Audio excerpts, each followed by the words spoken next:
వాక్యంలోనికి వెళ్దాం. మనందరికీ తెలిసినటువంటి లేఖన భాగం, the man of great strength and weakness. చాలా శక్తిమంతుడైనటువంటి ఒక వ్యక్తి, అదే సమయంలో బలహీనుడు. ద ఫాలెన్ హీరో అని ఆయన పిలుస్తారు. పడిపోయిన హీరో, కథానాయకుడు. ఆయన పర్పస్తో పుట్టాడు. అంటే అందరూ తర్వాత నిబంధనలు చేసుకుంటారు, కానీ దేవుడే నిబంధన చేసి అతన్ని పుట్టించాడు. ఆయన పుట్టుకకు కారణం ఉంది. దేవుడే అతన్ని వరాన్ని పుట్టాడు. దేవుడు ప్రత్యక్షమై తన తండ్రితో చెప్పాడు, మీకు బిడ్డనిస్తున్నాను. ఆయన చాలా శక్తిమంతుడు అవుతాడు, న్యాయాధిపతి అవుతాడు. ఇశ్రాయేలు ప్రజల్ని ఆయన శత్రువుల నుంచి, ఫిలిష్తీయుల చేతుల నుంచి విడిపిస్తాడు. ఆయన గొప్ప నాయకుడు అవుతాడని చెప్పి దేవుడు ఒక పర్పస్తో అతను పుట్టించాడు. మనోహ అతని భార్య, వాళ్ళిద్దరూ వృద్ధాప్యంలో ఉన్నప్పుడు, చాలా కాలం వారికి పిల్లలు లేనప్పుడు వారు ఎంత ప్రార్థన చేస్తారో తెలియదు, కానీ ఒకరోజు దేవుడు అతన్ని వారికి ప్రత్యక్షమై, దేవుని దూత ప్రత్యక్షమై వారితో మాట్లాడినట్టుగా మనం చూస్తాం. అతడు దేవుని చేత వాగ్దానం చేయబడినటువంటి సంతానం. మనందరికీ తెలుసు, గొప్ప శక్తిమంతుడు. ఊరి గవిని తలుపు. ఊరి గవిని అంటే ఊరంతటికి ఒక పెద్ద డోర్ ఉంటుంది. మన కోట గుమ్మ ఉన్న చోట అలాంటి గుమ్మాన్ని వట్టి చేతితో పీకేసి భుజాల మీద వేసుకొని కొండెక్కిపోయి అక్కడ వదిలేశాడు. అంత శక్తిమంతుడు. 300 నక్కలను ఒక్కడే పట్టుకున్నాడు. పట్టుకొని ఎంత స్టామినా ఉండాలి, ఎంత స్పీడ్ ఉండాలి, ఎంత చురుకుదనం ఉండాలి నక్కలు పట్టుకోవడం అంటే. తోక కట్టేసి, కాగడాలు కట్టి వదిలేశాడు. ఫిలిష్తీయుల యొక్క పొలాలన్నీ తగలబెట్టేశాడు. పచ్చి దవడి ఎముకతో, ఆయుధం ఏమి దొరక్క ప్రాణాలు కాపాడుకోవడానికి ఒక దవడి ఎముక దొరికితే దానితో ఒక కుప్ప 2 కుప్పలు కొట్టాడు. అంటే 1000 మందిని చెప్పాడు. ఇది ఆల్ టైమ్ రికార్డ్ అనమాట. ఎంతవరకు అంతకుముందు జరగలేదు, తర్వాత జరగలేదు. ఒక మనిషి ఆయుధం లేకుండా ఏదో చేతికి దొరికినటువంటి ఒక ఎముకతో 1000 మందిని చంపడం ఇంకెక్కడ జరగలేదు, నాకు తెలిసి జరగదు. అంత శక్తిమంతుడు అతడు. అంత గొప్ప శక్తిమంతుడు పడిపోయాడు. ఎందుకు పడిపోయాడు? నేను బైబిల్లోంచి చూడండి, ఇతడు నాజీరు చేయబడినవాడు అని రాయబడి 13వ వచనం, 13వ అధ్యాయం చూడండి. 5వ వచనంలో 3వ వచనం నుంచి నేను చదువుతాను. యెహోవా దూత స్త్రీకి ప్రత్యక్షమై, ఇదిగో నీవు గొడ్రాలు, నీకు కానుపు లేకపోయిను, అయితే నీవు గర్భవతివై కుమారుని కందువు, కాబట్టి నీవు జాగ్రత్తగా ఉండి ద్రాక్షారసమునే కానీ మద్యమునే కానీ త్రాగకుండుము, అపవిత్రమైన దానిని దేనినైనను తినకుండుము. నీవు గర్భవతివై కుమారుని కందువు, అతని తల మీద మంగళ కత్తి వేయకూడదు. ఆ బిడ్డ గర్భమున పుట్టినది మొదలుకొని దేవునికి నాజీరు చేయబడిన వాడే ఫిలిష్తీయుల చేతిలో నుండి ఇశ్రాయేలును రక్షింప మొదలుపెట్టునని ఆమెతో అనగా. నువ్వు గర్భవతి అవుతావు, నువ్వు గర్భవతి అయినప్పుడు ఇలా ఉండాలి అని దేవుడు చెప్పాడు. తల్లి కూడా, బిడ్డ గర్భంలో ఉన్నప్పుడు తల్లి కూడా పవిత్రంగా ఉండాలి. తల్లి కూడా ద్రాక్షరసం ముట్టకూడదు, అపవిత్రమైన ముట్టకూడదు. ఆ కడుపులో ఉన్న బిడ్డకి ఏ అపవిత్రత అంటకూడదు. కడుపులో ఉన్నప్పటి నుంచి ఆయన పట్ల దేవుడు ప్రత్యేకమైన ప్రణాళిక కలిగి ఉన్నాడు. మనం చూస్తే ఆయన చెప్తున్నాడు, అతడు పుట్టినది మొదలుకొని దేవునికి నాజీరు చేయబడిన వాడే అన్నాడు. పుట్టినది మొదలుకొని దేవునికి నాజీరు చేయబడ్డాడు. నాజీరు అంటే కిందన వ్రతము అని రాశారు. అదొక వ్రతం. చాలామంది సమర్పించుకొని ఇన్ని దినాలు, ఇన్ని సంవత్సరాలు అని పెట్టుకుంటారు. మనం చూస్తూ ఉంటాం. మా అన్నయ్య ఒక ఆయన ఉన్నాడు. ఆయనేమో తిరుపతికి వస్తాడు, మళ్ళీ గడ్డం గీయడు, తల కటింగ్ చేయడు, మళ్ళీ పెంచుతాడు, మళ్ళీ వెళ్తాడు. అంటే ఇది మంగళ కత్తి వేయకూడదు, తల కటింగ్ చేయకూడదు, అలా పెంచి తీసుకుని అక్కడ ముందు గీసుకుంటారు. ఇవన్నీ బైబిల్లోంచి వచ్చినవి, కొత్తగా ఏం కనిపెట్టినవేం కాదు. ఈ నాజీరు వ్రతం దీన్ని అందరూ వదిలేశారు, సిక్కులు పాటిస్తున్నారు కొంతమంది. ప్రథమ సంతానం నాజీరు చేయబడాలి, దేవుడికి సమర్పించారు. దేవుడికి సమర్పించబడినటువంటి వ్యక్తి ఎలా ఉండాలి, నాజీరు అంటే ఏంటి అని మనం ఆలోచన చేస్తే సంఖ్యాకాండం చూడండి.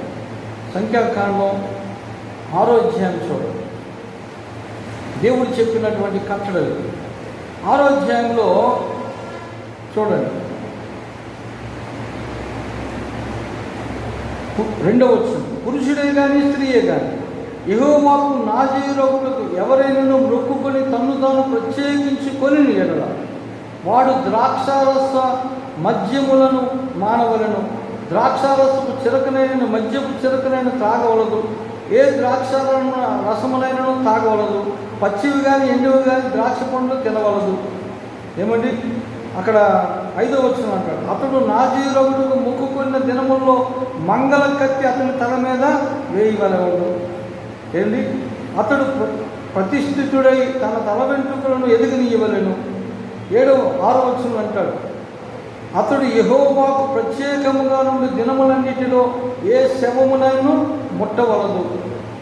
ఆ కిందకు వస్తే తండ్రి కానీ తల్లి కానీ సహోదరుడు కానీ సహోదరి కానీ చనిపోయినను వారిని బట్టి అతడు తను తాను అపవిత్ర పరుచుకొనవలదు. ఒకటి, ద్రాక్షరసం తాకూడదు, ద్రాక్షకు సంబంధించిన దేన్ని ముట్టకూడదు. ఎండింది కానీ పచ్చింది కానీ తొక్క కానీ లోపలది కానీ గుజ్జు కానీ తినకూడదు. పులిసిందైనా ద్రాక్షరసం, మామూలు ద్రాక్షరసమైనా మద్యముగా చేయబడిన ద్రాక్షరసమైనా ముట్టకూడదు. తల మీద మంగళ కత్తి వేయకూడదు. పుట్టినది మొదలుకొని చచ్చే వరకు నాజీరు వ్రతం. మామూలుగా అయితే ఇన్ని దినాలనుకో చేయొచ్చు, కానీ సంసోనికి దేవుడు ఏం చెప్పాడంటే పుట్టినది మొదలుకొని అన్నాడు, మంగళ కత్తి వేయకూడదు. 3వది ఏంటి, చచ్చిన దాన్ని దేన్ని ముట్టకూడదు, అపవిత్రమైనది ముట్టకూడదు. తల్లి అయినా తండ్రి అయినా ముట్టకూడదు. ప్రత్యేకంగా ఉండాలి, పవిత్రంగా ఉండాలి. అది నాజీరు వ్రతం యొక్క ఉద్దేశం. మనం ఇక్కడ ఆలోచన చేస్తే ఏమండి, ఇక్కడ సంసోను పుట్టాడు, తల్లి చాలా నిష్ఠగా పవిత్రంగా ఉంది, పిల్లని కన్నది, పిల్లోడు పెరిగాడు, పెద్దోడు అయ్యాడు. పెద్దోడు అవుతూ ఉండగా దేవుని బలమైన ఆత్మ ఆయన మీదకి వస్తూ ఉంది. ఆయన చూడండి 25వ వచనం చూడండి, 24వ వచనం. తరువాత ఆ స్త్రీ 13, 20, 24 చదువుతున్నాను. కుమారుని కని అతనికి సంసోను అని పేరు పెట్టాడు. ఆ బాలుడు ఎదిగినప్పుడు యెహోవా అతన్ని ఆశీర్వదించాడు. మరి యెహోవా ఆత్మ జోర్యాకును ఎస్తాయేలుకును మధ్యనున్న మహనెదానులో అతని రేపుటకు మొదలుపెట్టాడు. దేవుడు అతన్ని ఆశీర్వదించాడు, ఆత్మ చేత అభిషేకించాడు. దేవుని ఆత్మట అతన్ని రేపుతూ ఉండేదట. లిగు లిగు లిగు, ప్రార్థన చేయి, దేవుడి కొరకు జీవించు, పవిత్రంగా ఉండు, పరిశుద్ధంగా ఉండు, శక్తి పొందు, బలం పొందు అని దేవుని ఆత్మ అతన్ని ప్రేరేపిస్తూ ఉండేది, రేపుతూ ఉండేది. నీ ప్రజలను కాపాడాలి, నీ ప్రజల పక్షాన్ని యుద్ధం చేయాలి, నీ ప్రజల పక్షాన్ని నిలబడాలి, ముందుకు వెళ్ళాలి, నాయకుడిగా ఉండాలి, ప్రవక్తగా ఉండాలి, న్యాయాధిపతిగా ఉండాలి. దేవుని ఆత్మ అతను ప్రేరేపిస్తూ ఉండేది. అతడు చాలా బలవంతుడయ్యాడు. అంత బాగుంది, కానీ అతడు చేసిన పొరపాట్లు ఏంటి, ఎందుకు ఆయన పడిపోయాడు అని మనం ఆలోచన చేస్తే చూడండి, ఇక్కడ 14వ అధ్యాయం. అప్పుడు సంసోను 5వ వచనం తన తల్లిదండ్రులతో కూడా తిమ్నాతుకు పోయి తిమ్నాతు ద్రాక్ష తోట వరకు వచ్చినప్పుడు కొదమసింహము అతని ఎదుటికి బొబ్బరించుచూ వచ్చాను. యెహోవా ఆత్మ అతని ప్రేరేపించగా అరచేతిలో ఏమీ లేకపోయినను ఒకడు మేకపిల్లను చీల్చినట్టు దానిని చీల్చివేశాడు. దేవుడు ఏం చెప్పాడు, ద్రాక్షారసము కానీ అసలు ద్రాక్షకు సంబంధించింది ఏది నీవు సోకూడదు, దాని దగ్గరకు నువ్వు వెళ్ళకూడదని చెప్తే ఈయనేమో ఫిలిస్తీన్లో ఒక అమ్మాయిని ప్రేమించి తల్లిదండ్రులతో చెప్పాడు, నాకు ఫలానా అమ్మాయి ఇష్టం, ఆ అమ్మాయిని పెళ్లి చేసుకోవాలి, కాబట్టి నువ్వు నాకు అమ్మాయిని ఇచ్చి పెళ్లి చేయమని చెప్పి తీసుకెళ్ళి తల్లిదండ్రులు వెళ్ళారు. పిల్లలు చూసారు, బాగానే ఉంది.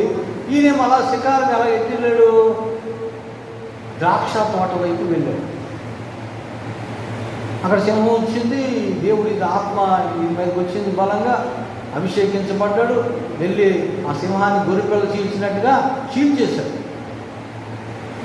బాగానే ఉంది. ఆ కిందకు వచ్చేసరికి చూడండి ఒకసారి, అతడు ఈ అమ్మాయి గురించి తీసుకెళ్ళి ఏం చేశాడంటే వాళ్ళకి పార్టీ ఇచ్చాడు. ఎవరికి? అమ్మాయికి సంబంధించినటువంటి వ్యక్తులందరినీ పిలిచి వాళ్ళందరికీ ఏం చేశాడంటే పార్టీ ఇచ్చాడు. చూడండి ఎక్కడ ఉంటుంది, 12 చూడండి, 11 వచ్చింది, 10 వచ్చిన. అంతటా అతని తండ్రి ఆ స్త్రీని చూడబోయినప్పుడు సంసోను విందు చేశాను, అతడికి పెండ్లి కుమారుడు అట్లు చేయుట మర్యాద. విందు చేశాడు. ఏం విందు చేశాడు? పార్టీ ఇచ్చాడు. అక్కడ ఉన్న ఊళ్ళో పిల్లలందరినీ పిలిచి, కుర్రోళ్ళందరినీ పిలిచి వాళ్ళందరికీ పార్టీ ఇచ్చాడు. ద్రాక్ష తోటకు వెళ్ళొద్దంటే వెళ్ళాడు. రెండోది ఏంటంటే వాళ్ళందరికీ విందు చేశాడంటే ఏం చేశాడు? వాళ్ళందరికీ ద్రాక్షారసం పోసాడు. ఫస్ట్ నిబంధన అతిక్రమించాడు, ఒక నిబంధనను అతిక్రమించాడు. రెండోది ఏంటంటే చూడండి, తల్లిదండ్రులకి 9 చూడండి, అతడు ఆ తేనె చేత నుంచుకొని తినుచు వెలుచు తన తల్లిదండ్రుల యొద్దకు వచ్చి వారికి కొంత నీగా వారును తినిరి. అయితే తాను సింహము కళేబరంలో నుండి ఆ తేనెను తీసిన సంగతి వారికి తెలియజేయదు. ఇట్ని చెందినప్పుడు సింహాన్ని చంపేశాడు. మళ్ళా వెళ్తా ఉన్నప్పుడు ఆ సింహంలో ఒక తేనె పట్టు పట్టింది. కళేబరం అంటే చచ్చిపోయిన సింహం కడుపులో తేనె పట్టింది. తేనె పట్టు చూడగానే ఇంత ఆశ కలిగింది. ఆశ కలగానే ఏం చేశాడు? ఆ తేనె పట్టు తీసుకున్నాడు, తిన్నాడు. ఇప్పుడు తిన్నోడు ఊరుకున్నాడా? ఆ తేనె పట్టు తీసుకెళ్ళి తల్లిదండ్రులకు ఇచ్చాడు. ఇప్పుడు ఇచ్చి చెప్పాడు, ఎక్కడి నుంచి వచ్చిందో చెప్పలేదు. నాజీరు వ్రతానికి ఉన్న 2వ క్వాలిటీ, 3వ క్వాలిటీ ఏంటంటే చచ్చిన దాన్ని దేన్ని ముట్టుకోవడం, అపవిత్రమైంది ముట్టుకోవడం. అది చచ్చిన వాడి మీద బంగారం ఉన్నా వెండి ఉన్నా అది ముట్టుకోకూడదు అంతే. తేనె పట్టు కోసం చచ్చిన శవాన్ని ముట్టాడు. అందులోంచి తేనె పట్టు తీసుకొని తిన్నాడు. తల్లిదండ్రులకు కూడా పెట్టాడు. ఒకటి ద్రాక్షరసం ముట్టకూడదంటే అక్కడికి వెళ్ళాడు. ద్రాక్షరసం దరిదాపులకు వెళ్ళకూడదంటే పార్టీ ఇచ్చాడు. రెండోది ఏంటంటే చచ్చిన దాన్ని ముట్టకూడదంటే అందులో నుంచి చచ్చిన దాన్ని ముట్టుకొని అందులో ఉన్నటువంటి తేనెను తీసుకొని తిన్నాడు. 2వ అతిక్రమం అంటే 2వ నిబంధన మీరిపోయి ఏమండి. 3వది చివరిలో అతడు అలా చేసినట్టుగా మనం చూస్తాం. తర్వాత ఇంకొన్నటువంటి ఇంకొక ప్రధానమైనటువంటి గుణం ఏంటంటే చూడండి, 20 వచ్చింది, 14, 20. అతడు కోపించి తన తండ్రి ఇంటికి వెళ్ళగా అతని భార్య అతని స్నేహితునిగా భావించుకున్న అతని చెలికానికి ఇయ్యబడెను. ఇప్పుడు ఇదంతా అయిపోయింది, పోలీస్ సామరస్యంగా అయిపోయింది. ఆ వచ్చిన యవనస్తులందరికీ ఏమి పొడిచాడు. వాళ్ళు చెప్పకపోతే ఏవో ఇవ్వాలన్నాడు. వాళ్ళేమో చెప్పలేకపోయారు. మొత్తానికి ఎవరినైతే పెళ్లి చేసుకోవడానికి వెళ్ళాడు ఆ పిల్లని వాళ్ళందరూ భయపెట్టి నువ్వు ఎలాగైనా సీక్రెట్ తెలుసుకోమని చెప్పారు. ఆ పిల్ల రోజు నుంచి సంసోను దగ్గర ఆడడం, ఏదో పొడిచావంటే నాకు చెప్పలేదు, అదేదో చెప్పు అని చెప్పి రోజు ఏడుస్తుంటే ఇంకా సరేలే చేసుకోకపోయి పిల్ల కోసం ఎందుకు ఇన్ని బాధలు అని చెప్పేసి ఆ పిల్లలు వాళ్ళు చెప్పేసి మొత్తానికి ఏమైంది, వాళ్ళు వచ్చి పొడుక్కని చెప్పేశారు. ఈయన భార్య చెప్పేసిందని ఆయన తెలిసిపోయి నా దూడతో దున్నకపోయినాను మీరు తెలియకపోయింది అన్నాడు. ఆ కోపం మీద వెళ్ళి 30 మందిని చంపాడు. అన్కంట్రోల్డ్ యాంగర్ అంటారు. అంటే ఏంటండి? కోపాన్ని నిదానించుకొని, అంటే సహించలేనంత కోపపడుడి కానీ పాపము చేయకండి. ఈ కోపం మీద వెళ్ళి 30 మందిని చంపేసి ఆ ఆస్తులని దొంగ తీసుకొచ్చి వీళ్ళకి 30 జతలు బట్టలు ఇచ్చాడు. అసలు పందాలు కాయడమే తప్పు కాదా? పందాలు కాయడమే తప్పు. సరదాగా ఆడుకుంటే అది ఆట అవుతుంది. పందాలు వేసాం అనుకోండి ఏమవుతుంది? జూదం అవుతుంది. ప్యాకెట్ అయినా, లాటరీ అయినా, గుర్రాల పరుగులైనా, ఏమైనా ప్రపంచం అంతా బెట్టింగ్.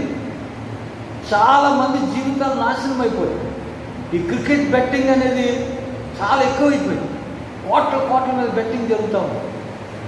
దానికోసం ఆస్తులు అమ్ముకున్న వాళ్ళు ఉన్నారు, చచ్చిపోయిన వాళ్ళు ఉన్నారు, చంపబడిన వాళ్ళు ఉన్నారు. అంతకుముందు లాటరీలు ఉండేవి, దాన్ని బట్టి ఎంతోమంది చచ్చిపోతున్నారని ఆ లాటరీలు తీశారు. అయినా సీక్రెట్గా చాలా జరుగుతూ ఉన్నాయి. పందాలు కాయడం అనేది సిన్. ఈయన పందెం కాయడమే తప్పు. ఆ పందెంలో ఓడిపోయి ఆ పందెంలోకి డబ్బులు ఇవ్వడానికి పాపం చేశాడు. కోపంతో 30 మందిని చంపాడు. ఒక చిన్న తప్పు చేసామనుకోండి, ఆటోమేటిక్గా ఆ తప్పు అలా పెద్దది అయిపోతాం. అంతవరకు న్యాయాధిపతి, అంతవరకు బలవంతుడే, అంతవరకు దేవుడి చిత్త ప్రకారం నడుస్తున్నవాడు. కానీ ఎప్పుడైతే ఈయన చిన్న బలహీనత పడిపోయి, ఈ ఊర్లో ఆడపిల్లలు లేరా, అక్కడ ఆడపిల్లలు నచ్చింది, అక్కడికి వెళ్ళాడు. ఫిలిస్తీన్లో దేశంలో ఉన్న ఆడపిల్లలు నచ్చింది, అక్కడికి వెళ్ళాడు. ఎప్పుడు అంతే. సొంత వాళ్ళు నచ్చరు, క్రైస్తవులు నచ్చరు. చాలామందికి అన్యులే నచ్చుతారు.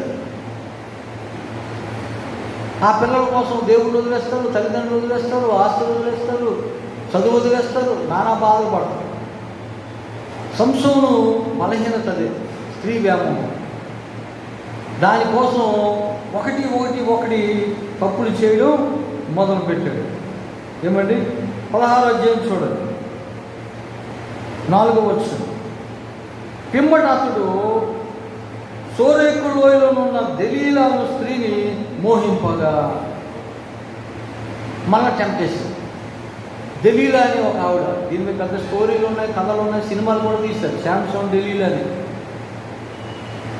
ఈ దెలీలా చాలా అందగత్తి. ఈ అందగత్తి ఈయనకి నచ్చింది కాబట్టి ప్రేమించి అక్కడికి వెళ్ళడం మొదలుపెట్టాడు. ఫిలిస్తీన్ దేశానికి వెళ్ళడం మొదలుపెట్టాడు. అప్పటికి ఫిలిస్తీన్కి చాలా నష్టం చేశాడు. ద్రాక్ష తోట తగలబెట్టేశాడు, చాలామందిని చంపేశాడు. ఇవన్నీ వాళ్ళు పగంచుకొని సంసోన్ని ఎలాగైనా చంపాలి అని ఆలోచన చేస్తున్నారు. ఎక్కడ దొరకలేదు. తాళ్ళతో కట్టిన తెంచేసుకుంటున్నాడు, సంఖ్యలు వేసిన తెంచేసుకుంటున్నాడు, ఎక్కడ బంధించినా తలుపులే బదలు కొట్టుకొని వెళ్ళిపోతున్నాడు. ఏం చేద్దామని చెప్పి ఆలోచన చేసి అందరూ డబ్బు అంతా కూడబెట్టి డబ్బులన్నీ తీసుకొచ్చి ఈ ఢిల్లీలోకి ఇచ్చారు. నీకు ఎంత డబ్బు కావాలంటే అంత డబ్బు ఇస్తాం. నువ్వు మెల్లిగా ఆయన్ని లాభం చేసి మెల్లిగా ఏదో చేసి మొత్తానికి అసలు సీక్రెట్ ఎక్కడ ఉంది? ఈయన బలానుకున్న సీక్రెట్ ఏంటి? ఈయన ఎందుకు మేము జయించలేకపోతున్నాం, ఎందుకు పట్టుకోలేకపోతున్నాం? ఈ సీక్రెట్ మాకు చెప్తే నీకు కావాల్సినంత డబ్బు ఇస్తామని చెప్పారు. ఆవిడ రోజు చక్కగా ఈయన్ని లాలించడం, పడుకోబెట్టడం, మంచి భోజనం పెట్టడం, కొంచెం ద్రాక్షరసం పట్టడం అన్నీ చేసి అలాగలా లాలించి రోజు అడుగుతుంది, బాబు ఏంటి చెప్పు, నువ్వు చాలా బలవంతుడవట, తలుపులు పీకేసావట, సంఖ్యలు తెంచేసుకున్నావట, ఎంత తాళ్ళతో కట్టినా తెంపేసుకుంటావట, అసలు ఏంటి నీ సీక్రెట్ అడుగుతా ఉంది. ఏదో నోటి కూర్చొని చెప్తున్నాడు. నిర్వహించి చెట్టుతో కట్టేస్తే నేను లొంగిపోతానంటే మొత్తాన్ని కట్టింది. సంసోను శత్రువులు వచ్చారని లేచి డబ్బకు తెంచేసుకున్నాడు. మరొకసారి చెప్పాడు, కొత్త తాళ్ళు ఎప్పుడు వాడలేని కొత్త తాళ్ళు తెచ్చి నేను కట్టేస్తే నేను లొంగిపోతాను అన్నాడు. తాళ్ళతో కట్టింది. సంసోను శత్రువులు వచ్చారంటే మళ్ళీ లేచి తెంచేసుకున్నాడు. ఆవిడ రోజుకి నువ్వు అబద్ధం చెప్తున్నావు, నన్ను ప్రేమించట్లేదు, ప్రేమిస్తే ఎందుకు సీక్రెట్, నేనేమైనా ఎవరికైనా చెప్తానా, నా మీద నీకు నిజంగా ప్రేమ లేదు, ఇది అది మొత్తానికి అలాగే సొలుగుతూ ఉంది గొలుగుతూ ఉంది. ఈయన ప్రేమకి వెళ్తే నాకు నేనంటే ప్రేమ లేదు, పై ప్రేమే, ఆ ప్రేమ ఈ ప్రేమే, శరీర సంబంధమైనది, నీ మనసులో నాకు చోటు లేదు, అది ఇది లేదు. మొత్తానికి లాస్ట్కి విసిగిపోయాడు. అదే నేను చదివించాను. ఏమండి చూడండి అక్కడ 16 వచ్చాడు. ఆమె అనుదినము మాటల చేత అతన్ని బాధించి తొందర పెట్టుచున్నందున అతడు ప్రాణము విసిగి చావబోలేడు. ఇంకా ప్రాణం విసిగిపోయి ఎందుకు బతుకు చస్తే మంచిది, దీంతో బాధపడలేకపోతున్నాను, ఇందుకు రాకుండా ఉండలేకపోతున్నాను, వస్తే బాధపడలేకపోతున్నాను, ఎందుకు అలా చస్తే మంచిది అనుకుని చెప్పేశాడు సీక్రెట్. అదేం కాదు, పుట్టినప్పటి నుంచి నా తల మీద మంగళకత్తి పడలేదు, మంగళకత్తి వేసేస్తే నా బలం పోద్ది అని చెప్పేసి మొత్తానికి ఆవిడ మెల్లిగా మంచి భోజనం పెట్టింది, ద్రాక్షరసం పట్టింది, తొడ మీద తల పెట్టి పడుకోబెట్టింది, 7 జడలు వేసింది, మంగళవాడిని పిలిపించి గురించి అంతే. మొత్తం బలమంతా పోయింది. పిలిచింది, అయిపోయింది, దొరికిపోయాడు, రండి అంటే ఫిలిస్తీన్ రాగానే ఈయన ఎప్పటిలాగా లేచిపోయాడు, ఎప్పటిలాగా బలం ఉంది అనుకున్నాడు, కాళ్ళు తెప్పేసుకుందాం అనుకున్నాడు. ఏం జరగదు. దేవుడు తనని ఎడబాసినన్న సంగతి ఆయనకి తెలియలేదు. చూడండి అక్కడ ఉంటారు 20 వచ్చును 16-20. ఆమె సంసోను ఫిలిస్తీయులు నీ మీద పడుచున్నారనగా అతడు నిద్ర మేల్కొని ఎప్పటి ఎట్లు నేను బయలుదేరి విడజిమ్ము పొందుననుకొనెను. అయితే యెహోవా తనను ఎడబాసనని అతనికి తెలియదు. అప్పుడు ఫిలిస్తీయులు అతన్ని పట్టుకొని అతని కన్నులు ఊడదీసి గాజాకు అతన్ని తీసుకొని వచ్చి ఇత్తడి సంఖ్యల చేత అతన్ని బంధించిరి. అతడు బందీగృహంలో తిరగలి విసిరివాడాయను. అయితే అతడు క్షౌరము చేయబడిన తర్వాత అతని తల వెంట్రుకలు తిరిగి మొలుచుటకు మొదలు పెట్టెను. ఇక్కడ ఎప్పుడైతే తల వెంట్రుకలు గీయబడిందో 3వ అతిక్రమం, 3వ నిబంధన కూడా పోయింది. తల మీద మంగళ కత్తి వేయకూడదని దేవుడు చెప్పాడు. ఎప్పుడైతే తల మీద మంగళ కత్తి వేయబడిందో, క్షౌరం చేయబడిందో, ఆయన ఆత్మ వెళ్ళిపోయింది. దేవుని ఆత్మ వచ్చినప్పుడట తెలుస్తుంది. ఓ శక్తి వస్తుంది, అరుస్తారు, కేకలు వేస్తారు, భాషలు మాట్లాడతారు, ఎగిరి గంతులు వేస్తారు. దేవుని ఆత్మ రేపినప్పుడు చాలా ఉత్సాహం ఉంటుంది, ఆర్భాటంగా ఉంటుంది. కానీ ఆత్మ వెళ్ళిపోయినప్పుడు తెలియదు. సంసోనుకు తెలియలే, ఆత్మ వెళ్ళిపోయింది.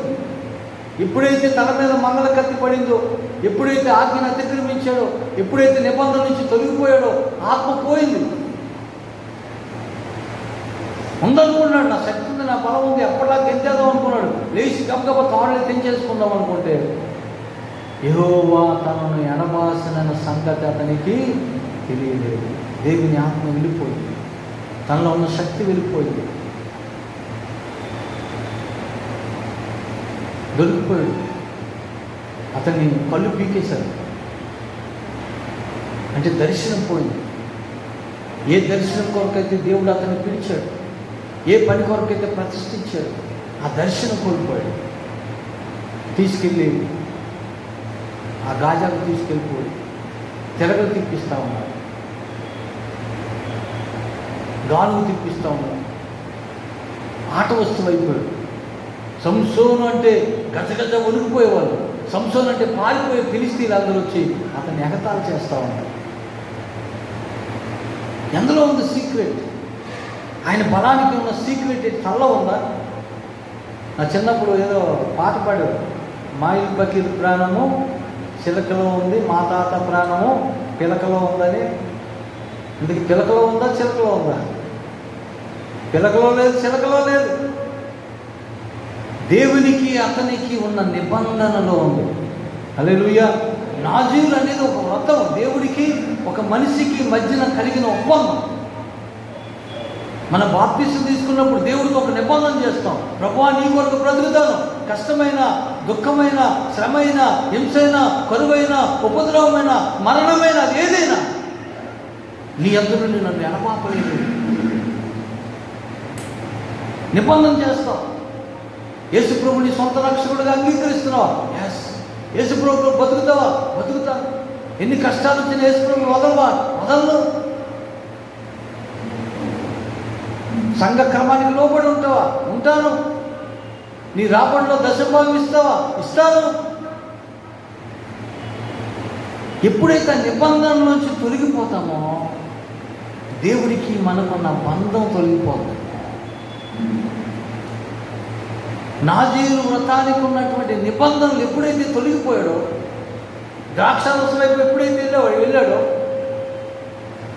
ఆజ్ఞను ఎప్పుడైతే అతిక్రమించాడో, సచ్చిందాన్ని ఎప్పుడైతే ముట్టుకున్నాడో, తల మీద ఎప్పుడైతే మంగళకత్తి పడిపోయిందో,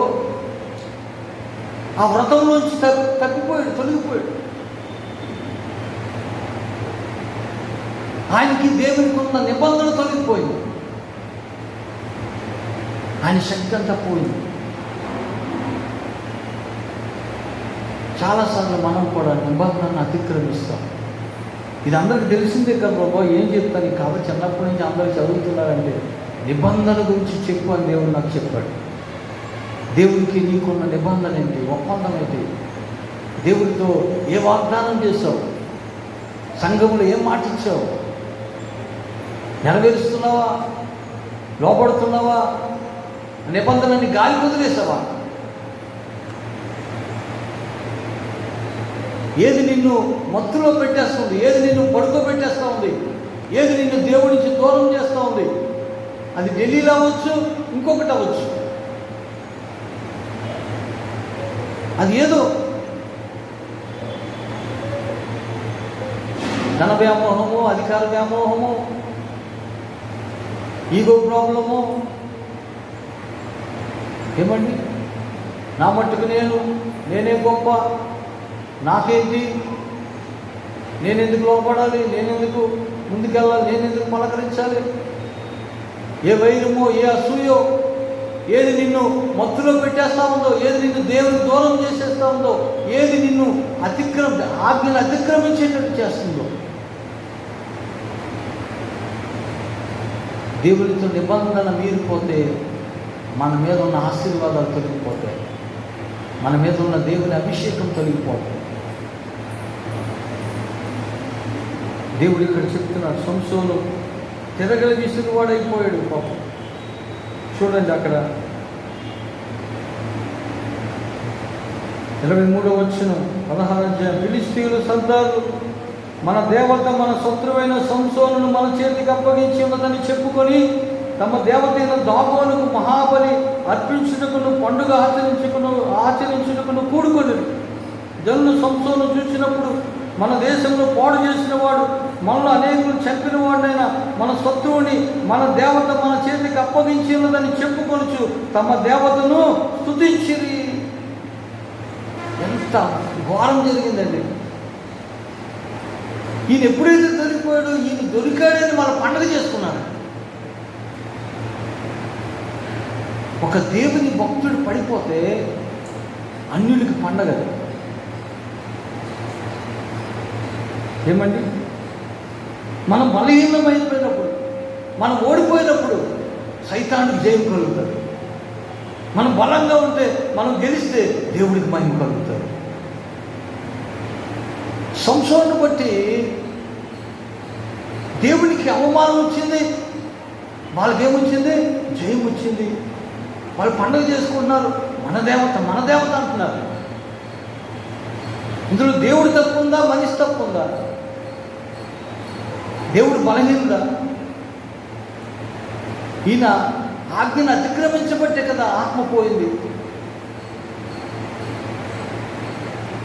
మనం బలహీనమైపోతే, ఓడిపోతే సైతానుడు ఎగిరి గంతులేస్తాడు, వాడికి మహిమ వస్తుంది.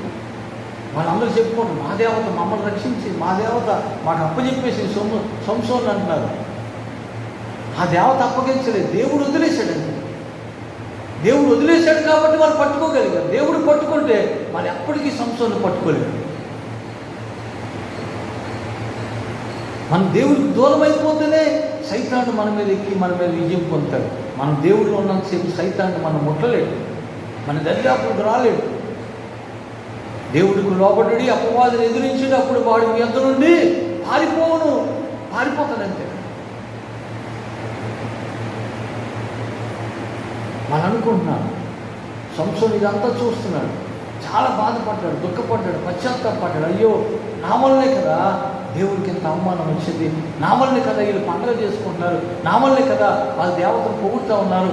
ప్రభువా, ఏదో ఒకటి చేయాలి ఆయన, ఒక్కసారి నన్ను జ్ఞాపకం చేసుకో, ఒకసారి నాకు సహాయం చేయు, ఒకసారి నాకు శక్తినివ్వు, ఒక్కసారి చివరిసారిగా ఒక్కసారి నన్ను బలపరచు. అసలు ఇది తెలియని సీక్రెట్ ఏంటో తెలుసా? ఈయన గుండె తీసేశారు, కళ్ళు పీకేశారు, తీసుకెళ్ళిపోయారు, కానీ తిరిగి వెంట్రుకలు మొలవకుండా వారు ఆపలేకపోయారు. వెంట్రుకలు మొలుస్తూ ఉన్నాయి, తిరిగి వెంట్రుకలు పెరుగుతూ ఉన్నాయి. దేవుడితో తిరిగి నిబంధన సంసోను చేసుకుంటున్నాడు. కళ్ళు ఊడిపోయి ఏమి కనబడకపోయినా బాధపడుతూ దుఃఖపడుతూ దేవుడితో నిబంధన చేసుకుంటున్నాడు. ప్రభువా, తప్పు చేశాను, నన్ను క్షమించు, తిరిగి నీతో అంటుకట్టుకో, నీతో సమాధానపరచుకో, నీలో నన్ను ఎదిగించు, నీలో నన్ను బలపరచు, తిరిగి నీ అభిషేకం నా మీదకి రానివ్వు నాయనా, నీ ఆత్మాభిషేకం నా మీదకి రావాలి ప్రభువా. ప్రార్థన చేసుకుంటున్నాడు. ఒక్కసారి నన్ను బలపరచు నాయనా, నేను పగ తీర్చుకుంటాను, మొత్తం వీళ్ళందరినీ ఒకేసారి చంపేస్తాను ప్రభు, నన్ను బలపరచు అని ప్రార్థన చేస్తున్నారు. వాళ్ళందరూ ఎగతాళి చేస్తున్నారు, ఆట ఆడుకుంటున్నారు, ఆట బొమ్మలాగా ఆడుకుంటున్నారు. ఆయన పక్కన ఉన్న పిలిచి అడిగాడు, బాబు నేను నిలబడలేకపోతున్నాను, ఈ ఈ ఈ దేవాలయం అంతా కట్టారు కదా, ఈ దేవాలయం మూల స్తంభాలు ఎక్కడ ఉన్నాయో అక్కడ తీసుకెళ్ళు, నన్ను అక్కడ నిలబెట్టు, ఆ స్తంభాలు పట్టుకొని నిలబడతాను అని చెప్పాడు. తీసుకెళ్ళి అక్కడ నిలబడితే ఆ 2 స్తంభాలు పట్టుకున్నాడు, ప్రార్థన చేశాడు, ప్రభు ఒక్కసారి నన్ను బలపరచు, ఒక్కసారి నేను పగ తీర్చుకుంటానని చెప్పి ఆ 2 స్తంభాలు పట్టుకొని లాగేశాడు. అంతకు ముందు ఎప్పుడూ లేనంత శక్తి ఆయనకు వచ్చింది. గేట్లు పీకుండొచ్చు, తాళ్ళు తెంపుకొని ఉండొచ్చు, సంఖ్యలు తెంపుకొని ఉండొచ్చు, లేకపోతే దవడెముకతో కొట్టి 1000 మందిని చంపి ఉండొచ్చు. కానీ ఒక పెద్ద కట్టడం, ఆ పెద్ద కట్టడానికి ఉన్నటువంటి మెయిన్ పిల్లర్స్ని పట్టుకొని లాగేసాడంటే ఎంత బలం వచ్చి ఉంటుంది ఆయనకి. ఆ పిల్లర్స్ పట్టుకొని లాగేశాడు, మొత్తం దేవాలయం కూలిపోయింది, అన్ని అంతస్తుల భవనం కూలిపోయింది. ఆ చుట్టూ ఈ చూస్తున్నటువంటి ప్రజలు, గేలు చేస్తున్న ప్రజలు అందరూ చచ్చిపోయారు. తన బ్రతుకు దినములో ఎంతమందిని అయితే చెప్పాడు, అంతకంటే ఎక్కువ మందిని చివరి నిమిషంలో చంపగలిగాడు. దేవుడితో సమాధాన పడితే అద్భుతాలు చేస్తాడు దేవుడు. దేవుడితో సరి చేసుకుంటే, కనపరుచుకుంటే, మనం సరి చేసుకుంటే నిబంధనలు తిరిగి వచ్చేస్తాయి. ప్రభువా, ఏదో తప్పు చేశాను, నిబంధనలు తొలగిపోయాను, తిరిగి నీతో నిబంధన చేసుకుంటున్నాను. మీరు ఇంటికి ఎంత చదవండి, నాజీరు వ్రతం గురించి 6వ అధ్యాయంలో రాశారు సంఖ్యాకాండంలో. ఒకవేళ ఎప్పుడైనా తప్పిపోతే తిరిగి మొదలెట్టాలి. ఏదో తెలియక శవాన్ని ముట్టేసినా, తెలియక ఏదైనా ద్రాక్షరసం ముట్టేసినా, తెలియక ఏదైనా కత్తి తగిలిపోయినా తిరిగి మళ్ళా ప్రతిష్ఠ చేసుకొని పాప పరిహారం బలి చెల్లించి తిరిగి దేవుడితో మొదటి నుంచి మొదలు పెట్టాలి. తిరిగి సంసోను మొదలుపెట్టాడు. అతడి వెంట్రుకలు మొలడం ప్రారంభించాడు. దేవుడు అతను తిరిగి బలపరిచాడు, అభిషేకించాడు. అతడు ఆయన పర్పస్, సంసోను ఎన్ని తప్పటడుగులు వేసినా, ఎన్నిసార్లు తప్పిపోయినా దేవుడు తన ప్రజలకు అనుకూలంగానే అది మలుచుకున్నాడు. చివరి క్షణంలో కూడా నేను చస్తాను ప్రభువా, ఒక్కసారి నన్ను బలపరిచి అనకపోతే బతికించుందిలేమో, ఆయనే కోరుకున్నాడు, నేను చచ్చిపోతాను కానీ చచ్చిపోయే ముందు పగ తీర్చుకుంటాను అన్నాడు. దేవుడు అతనికి సహాయం చేశాడు. సమాధానం పడితే ఆశీర్వాదం. హల్లెలూయా, హల్లెలూయా. కళ్ళు మూసుకొని ప్రార్థన చేసుకుందాం. ఒకసారి మనం సుపరీక్ష చేసుకుందాం. ఏ నిబంధన చేసావో, దేవుడికి ఏ మాట ఇచ్చావో, ప్రస్తుతం ఎలాగున్నావో, ఎలా బ్రతుకుతా ఉన్నావో. ఒకవేళ దేవునికి దూరంగా ఉన్నావా, దేవుడు నిన్ను వెడబాసాడా, వదిలేశాడా, ఆత్మ నీ ఎదురు నుండి వెళ్ళిపోయిందా, మునుపుడు శక్తి, మునుపుడు బలం, మునుపుడు అభిషేకం, మునుపుడు ఆసక్తి, మునుపుడు తృష్ణ, వేగిరిపోటు చల్లబడిపోయిందా? ప్రశ్నించుకుందాం. మనల్ని మనం కమ్యూనిని తీసుకోబోతా ఉన్నాం. దేవుడితో సమాధానం పడతాం. పరిశుద్ధంగా, పవిత్రంగా ప్రభు బ్రతుకుదాం. సొలొమోను అనేక పొరపాట్లు చేశాడు. సొలొమోను అనేక పొరపాటు చేశాడు. సంసోను చాలా పొరపాటు చేశాడు. కానీ దేవుడు సమాధానం పరుచుకున్నాడు. అతడి పొరపాట్లన్నింటినీ మంచిగానే దేవుడు మార్చేశాడు. ఇశ్రాయేలు ప్రజలకు మేలు కలిగేటట్టుగా మార్చేశాడు. శత్రువుల్ని ఒక్కొక్కరిని అనేక మందిని చెప్పడానికి, ఇశ్రాయేలు ప్రజలు విడిపించడానికి దేవుడు వాడుకున్నాడు. 40 సంవత్సరాలు సంసోను న్యాయాధిపతిగా, ప్రవక్తగా, నాయకుడుగా, హీరోగా ఆయన బ్రతికాడు. చివరి దినాల్లో కూడా హీరోగానే చచ్చిపోయాడు. సపర్స్ చేసుకుని ప్రెస్లో మళ్ళీ master holy spirit, thank you Jesus, thank you Jesus, thank you Jesus, thank you Jesus, hallelujah. పలుమార్లు వైదొలగినాను నీ పరలోక దర్శనము నుండి,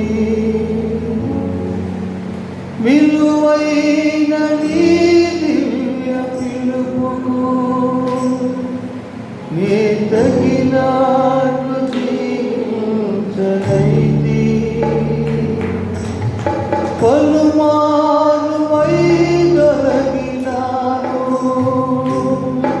ఈ పరలోక దర్శనము నుండి, విలువైన నీ దివ్య పిలుపుకు నే తగినట్లు జీవించనైతి. అయినా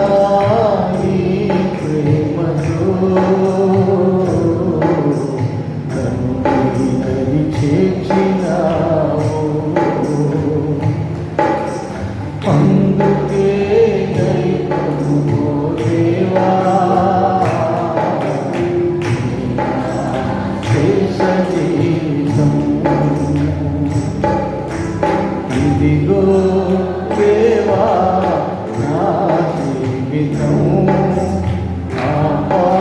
ఆపాదమస్తకం నీ సంగీతం. ఇదిగో దేవా నా జీవితం. మనస్ఫూర్తిగా చెప్తాం. శరణం నీ శరణం,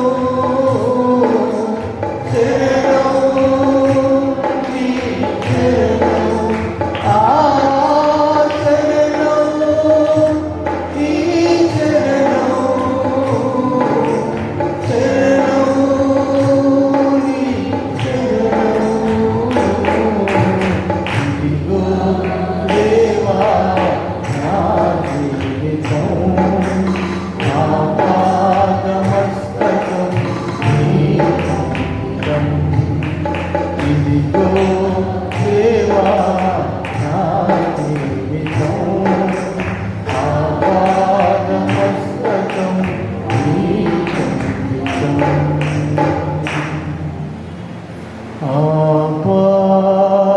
ఆపాదమస్తకం నీ సంగీతం. మనము దేవుడికి సమర్పించుకుందాం, అంకితం చేసుకుందాం. ఆపాదమస్తకం తల నుండి కాళ్ళ వరకు మన జీవితాలు, మన శరీరాలు దేవుడికి సమర్పించుకుందాం. ప్రభా నీ బిడ్డలందరినీ దీవించండి. సంసోను రేపునట్టుగా రేపండి, సంసోను వాడుకున్నట్టుగా వాడుకోండి. సంసోనుకున్న బలహీనత నుంచి విడిపించారు తండ్రి. అటువంటి బలహీనతలు ఎవరికన్నా విడిపించారు. టెంప్టేషన్స్కు లొంగిపోకుండా, నిబంధనలు అతిక్రమించకుండా నీ బిడ్డలకు సహాయం చేయండి, దీవించండి, పంపించండి. జరగబోతున్న కమ్యూనిటీలో మీరు ఉండండి, చక్కగా జరిగించండి, మైండ్ తెచ్చుకోండి, కృప చూపించండి. యేసయ్య అతి శ్రేష్ఠ నామమున మిక్కిలి వినయంతో ఈ ప్రార్థన విన్నవించి వేడుకొంచున్నాము తండ్రి, ఆమేన్. పరమ తండ్రి అయిన దేవుని ప్రేమ, ప్రభువు రక్షకుడైన యేసయ్య కృప, పరిశుద్ధాత్మని నిత్యమైన సహవాసం ఇక్కడ చేరిన మనందరికీ, సంఘమంతటికి, ఆయనను ప్రేమించు సకల పరిశుద్ధుడికి తోడండి సదా సర్వ సత్యంలోనికి నడిపించును గాక. ఆమేన్. అలా ఉండండి. బాప్టిజం తీసుకున్న వాళ్ళందరూ ఉండండి, మిగతా వాళ్ళు వెళ్ళిపోవచ్చు. కమ్యూనియన్ త్వరగా మీకు ఉపయోగపడతారు.